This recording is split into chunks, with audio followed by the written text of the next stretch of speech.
Catatan Presiden RI. Presiden Jokowi minta para kepala daerah untuk bekerja sama dengan pemerintah pusat seperti dalam penanganan pandemi COVID-19 dalam upaya pengendalian inflasi. Saya yakin, insya Allah ini bisa kita lakukan sehingga inflasi di tahun ini kita harapkan bisa dikendalikan di bawah 5.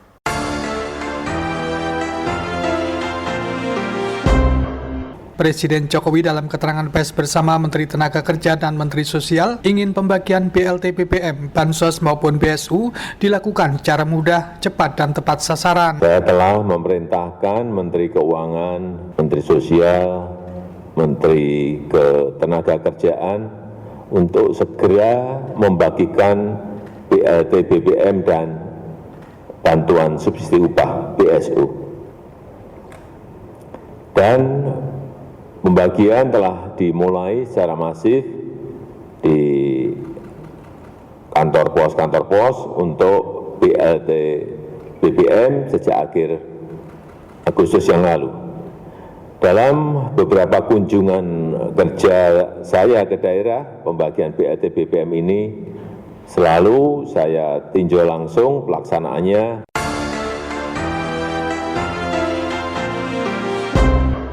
Inilah catatan Presiden RI, catatan tentang kegiatan Presiden Jokowi pada pekan ini dalam menjalankan roda pemerintahan dan kenegaraan. Bersama saya Musli, inilah catatan Presiden RI selengkapnya. Catatan Presiden RI. Selasa 13 September, Presiden Jokowi di Istana Merdeka Jakarta menerima surat kepercayaan dari beberapa duta besar negara sahabat yang bertugas di Indonesia. 5. Kami hadapkan kepada Bapak Presiden yang mulia Tuan Frank Felix untuk menyerahkan surat-surat kepercayaan sebagai duta besar luar biasa dan berkuasa penuh Kerajaan Belgia untuk Republik Indonesia. 6. Kami hadapkan kepada Bapak Presiden yang mulia Tuan Makocha Moshe Tembele untuk menyerahkan surat-surat kepercayaan sebagai duta besar luar biasa dan berkuasa penuh Republik Persatuan Tanzania untuk Republik Indonesia. 7. Kami hadapkan kepada Bapak Presiden yang mulia Tuan Yuka Peka Kaihi Lahti untuk menyerahkan surat-surat kepercayaan sebagai duta besar luar biasa dan berkuasa penuh Republik Finlandia untuk Republik Indonesia.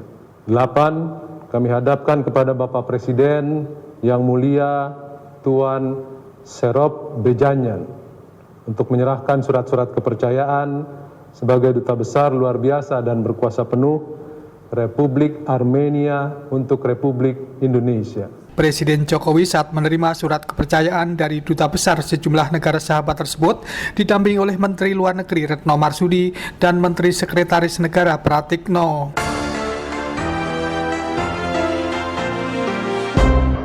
Jumat 16 September di Istana Merdeka Jakarta, Presiden menerima pimpinan Pusat Muhammadiyah dan pimpinan Pusat Aisyah. Setelah bertemu dengan Presiden, Ketua Umum Pimpinan Pusat Muhammadiyah Haidar Nasir pada wartawan mengungkapkan pihaknya diterima Presiden untuk menyampaikan tentang pelaksanaan Muktamar Muhammadiyah dan Aisyah di Solo, Jawa Tengah pada bulan November mendatang. Menurut Haidar Nasir, dalam pertemuan tersebut, Presiden Jokowi juga menyampaikan kesediaannya untuk hadir dan membuka Muktamar yang berlangsung tanggal 19 November di Stadion Manahan Solo. Kami menyampaikan pertama permohonan kepada Bapak Presiden untuk hadir dan membuka Muktamar Muhammadiyah dan Aisyah di Surakarta yang insya Allah pembukaannya akan dilaksanakan hari Sabtu tanggal 19 November 2022 di Stadion Manahan Surakarta.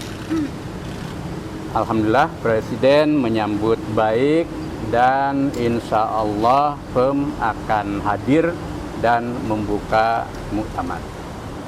Karena itu kami atas nama pimpinan Pusat Muhammadiyah, pimpinan Pusat Aisyah dan panitia menyampaikan terima kasih atas kesediaan Bapak Presiden untuk hadir dan membuka muktamar. Yang kedua, kami menyampaikan agenda muktamar sebagaimana rekan-rekan wartawan bahwa muktamar Muhammadiyah ini diundur 2 tahun karena pandemi. Dan selama 2 tahun setengah kami bekerja keras lewat seluruh institusi kami untuk berperan menghadapi dan menanggulangi pandemi ini menjadi mitra pemerintah.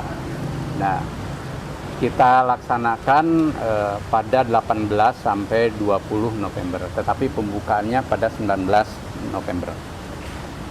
18-nya ada tanwir, itu sidang pra-muktamar di bawah muktamar.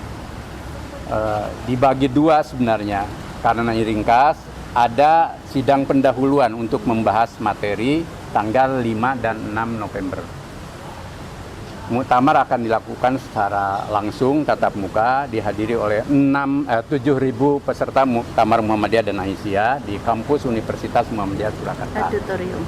Di auditorium maupun di Gedung Walita.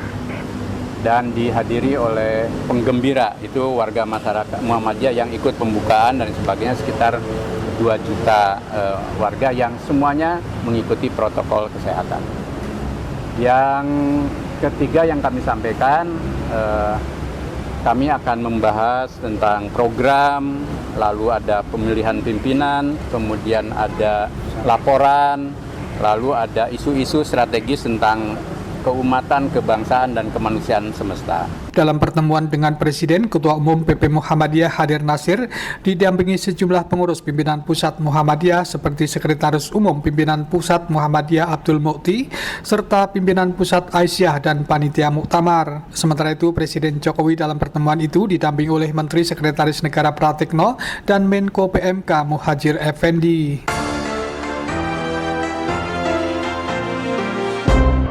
Jumat 16 September di Istana Merdeka Jakarta, Presiden memberikan penjelasan tentang pelaksanaan penyerahan BLT BBM serta bantuan subsidi upah. Pada kesempatan itu, Presiden Jokowi menjelaskan dirinya telah perintahkan kepada Menteri Keuangan, Menteri Sosial, dan Menteri Ketenagakerjaan untuk segera membagikan BLT BBM dan bantuan subsidi upah kepada penerima manfaat. Menurut Presiden, pemerintah telah memutuskan pengalihan subsidi BBM agar subsidi yang diberikan pemerintah tepat sasaran. Saya telah memerintahkan Menteri Keuangan, Menteri Sosial, Menteri Ketenagakerjaan untuk segera membagikan BLT BBM dan bantuan subsidi upah BSU.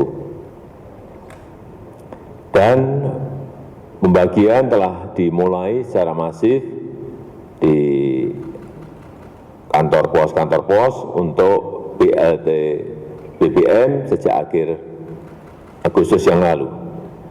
Dalam beberapa kunjungan kerja saya ke daerah, pembagian BLT BBM ini selalu saya tinjau langsung pelaksanaannya.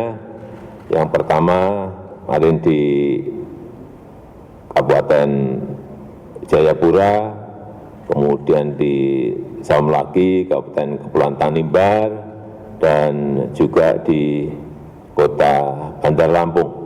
Dan kemarin juga saya melihat juga di Provinsi Maluku, di Kabupaten Maluku Tenggara, di Kota Tua, di Kepulauan Aru, dan juga di Kabupaten Maluku Barat Daya.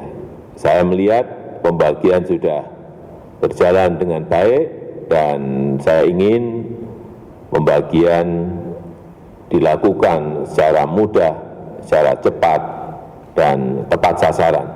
Presiden Jokowi pada kesempatan itu didampingi oleh Menteri Sosial Tri Risma Harini serta Menteri Ketenagakerjaan Ida Fauziah.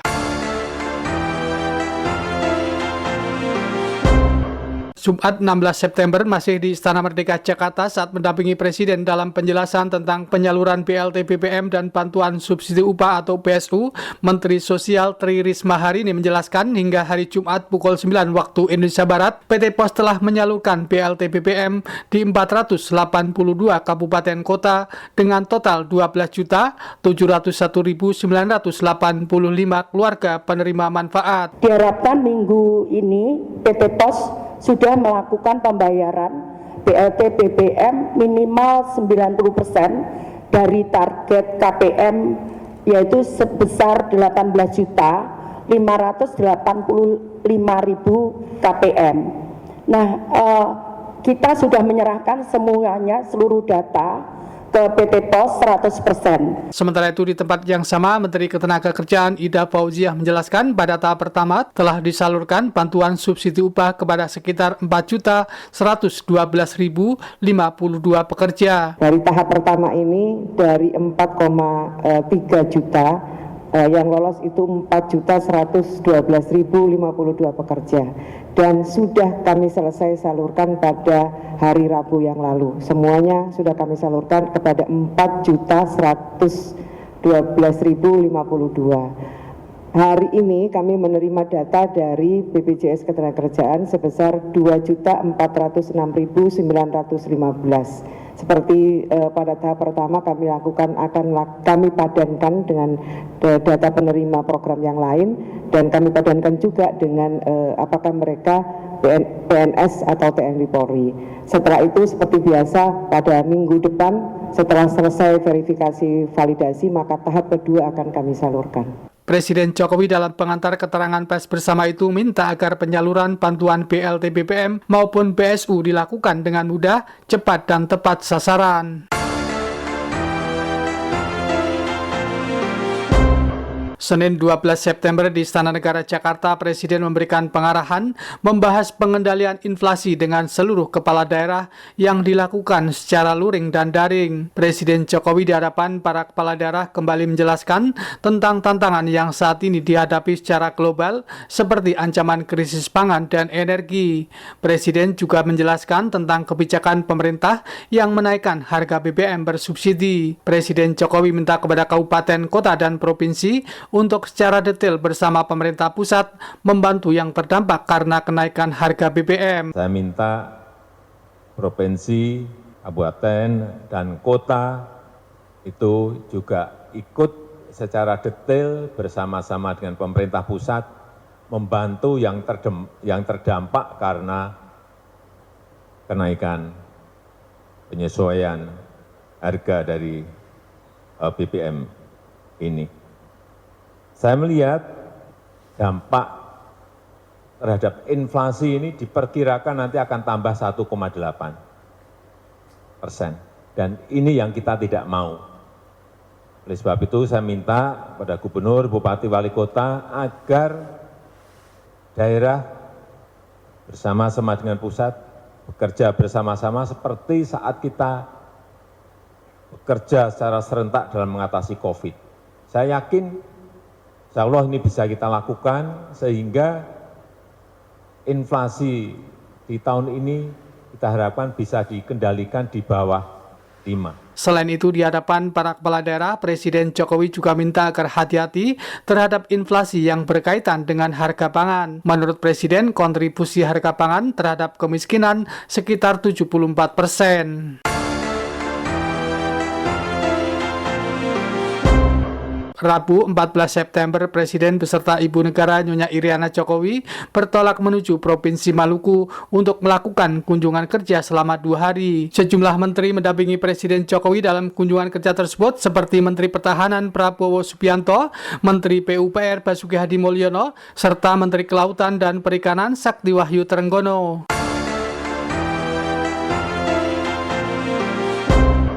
Rabu 14 September pada hari pertama kunjungan kerja di Provinsi Maluku, Presiden Jokowi yang didampingi Ibu Negara Nyonya Iriana Jokowi melakukan sejumlah kegiatan. Kegiatan Presiden diantaranya meresmikan jembatan gantung yang berada di Kabupaten Maluku Tenggara. Jembatan BSR ini penting sekali dalam rangka mobilitas orang maupun mobilitas barang. Dengan kemudahan-kemudahan itu ada kecepatan distribusi barang maupun distribusi jasa, sehingga ya bukan hanya yang kita bangun itu bukan hanya jalan tol yang gede-gede atau pelabuhan yang gede-gede atau airport yang gede-gede, tapi jembatan antar desa, jembatan antar pulau yang seperti ini juga.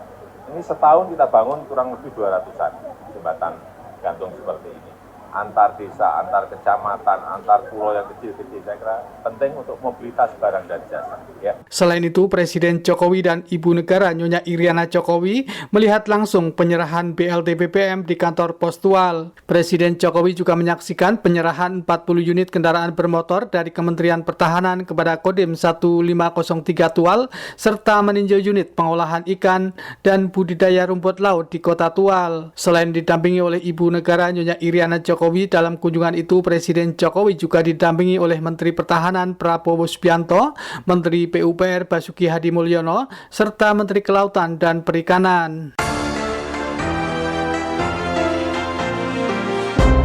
Kamis 15 September masih dalam rangkaian kunjungan kerja di Provinsi Maluku, Presiden Jokowi dan Ibu Negara Nyonya Iriana Jokowi melakukan sejumlah kegiatan. Pada keterangan persnya, Presiden Jokowi menekankan pentingnya desain pertahanan dan keamanan negara di titik-titik terluar negara kesatuan Republik Indonesia. Menurut Presiden Jokowi, setelah dirinya melihat beberapa kabupaten di Provinsi Maluku seperti Kabupaten Maluku Tenggara, Kabupaten Kepulauan Aru, lanjut Presiden, perlunya sebuah desain untuk pertahanan dan keamanan negara di titik mana yang paling tepat. Saya berada di Kabupaten Maluku Baradaya. Ini adalah masuk kabupaten yang keluar sebelah timur, paling timur selatan, dan setelah kita melihat Maluku Tenggara, Maluku Baradaya, kemudian Kabupaten Kepulauan Aru, kemudian Kota Tual, Samlaki, kita melihat perlunya sebuah desain untuk pertahanan dan keamanan negara. Di titik mana kira-kira yang paling tepat. Ini penting karena memang potensi yang ada di sini perlu dilihat secara detail, dan hari ini saya dengan Pak Menhan, Pak Menteri KKP dan Menteri PU melihat titik-titik yang tadi saya sebutkan.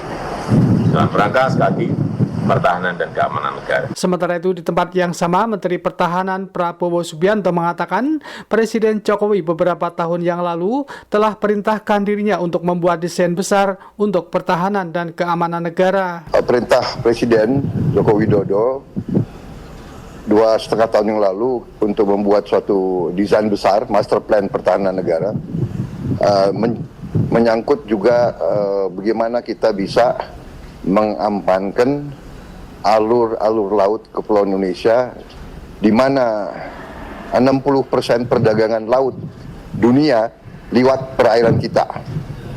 Dan kekayaan kita sangat besar di wilayah ini, sangat-sangat besar, tidak hanya kekayaan ikan, tapi juga kekayaan mineral di bawah laut, gas dan minyak bumi di bawah laut. Jadi ini semua perkiraan dan riset menunjukkan bahwa masa depan kekayaan Indonesia sebagian besar akan ada di Indonesia Timur. Karena itu pulau-pulau terluar di kawasan ini memang harus sudah kita rancang untuk menjadi bagian dari pertahanan kita. Tentunya ini akan kita lakukan dengan teliti dan mengikut sertakan semua lembaga terkait. Selain itu, pada hari kedua kunjungan kerjanya di Provinsi Maluku, Presiden Jokowi dan Ibu Negara Nyonya Iriana Jokowi menyaksikan penyerahan bantuan sosial di Kabupaten Kepulauan Aru. Presiden Jokowi mengharapkan kecepatan pembagian BLT BBM, daya beli dan konsumsi masyarakat tidak turun. Menurut Presiden, pemerintah saat ini terus melakukan penyerahan BLT atau bantuan langsung tunai BBM kepada penerima manfaat. Sejak awal saya sampaikan bahwa ini yang menyampaikan bukan saya loh ya. Urusan 3 periode sudah saya jawab. Begitu itu sudah dijawab, muncul lagi yang namanya perpanjangan. Juga sudah saya jawab. Ini muncul lagi jadi wapres. Itu dari siapa? Anda masih bersama saya Musli dalam catatan Presiden RI. Catatan Presiden RI. Senin 12 September di Istana Merdeka Jakarta, Presiden memimpin rapat kabinet terbatas bersama sejumlah menteri anggota Kabinet Indonesia Maju.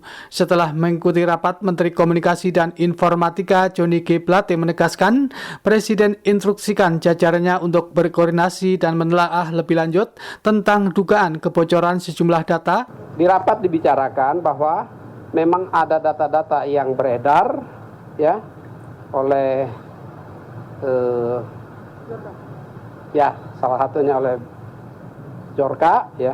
Tetapi data-data yang itu setelah ditelaah sementara adalah data-data yang sifatnya umum. Ya, data-data umum, bukan data-data spesifik dan bukan data-data yang terupdate sekarang. Sebagian data-data yang lama. Itu satu. Hanya tim lintas kementerian lembaga dari BSSN, Kominfo, Polri dan BIN tentu akan berkoordinasi untuk menelaah secara dalam. Satu. Yang kedua, perlu ada emergency response team. Ya, terkait dengan untuk menjaga data yang tata kelola data yang baik di Indonesia, untuk menjaga juga kepercayaan publik. Ya. Itu yang kedua. Jadi akan ada emergency response team dari BSSN, Kominfo, Polri dan BIN. Ya, untuk melakukan asesmen berikutnya. Pada kesempatan itu, Menteri Komunikasi dan Informatika Johnny G. Plate menjelaskan pemerintah akan terus melakukan pembahasan mengenai rancangan Undang-Undang Perlindungan Data Pribadi. Menurutnya, saat ini rancangan undang-undang tersebut telah disetujui dalam rapat tingkat 1 oleh Panja Komisi 1 DPR RI bersama pemerintah. Jumat 16 September, Presiden Jokowi dalam keterangan kepada wartawan tentang perkembangan penyaluran BLT BBM dan BSU di Istana Merdeka Jakarta enggan menjelaskan saat ditanyakan soal isu atau wacana untuk menjadi calon wakil presiden pada Pilpres 2024 mendatang. Sejak awal saya sampaikan bahwa ini yang menyampaikan bukan saya loh ya. Urusan 3 periode sudah saya jawab. Begitu itu sudah dijawab, muncul lagi yang namanya perpanjangan. Juga sudah saya jawab. Ini muncul lagi jadi wapres. Itu dari siapa? Gitu loh. Kalau dari saya akan saya terangkan. Kalau enggak dari saya nggak mau nerangin.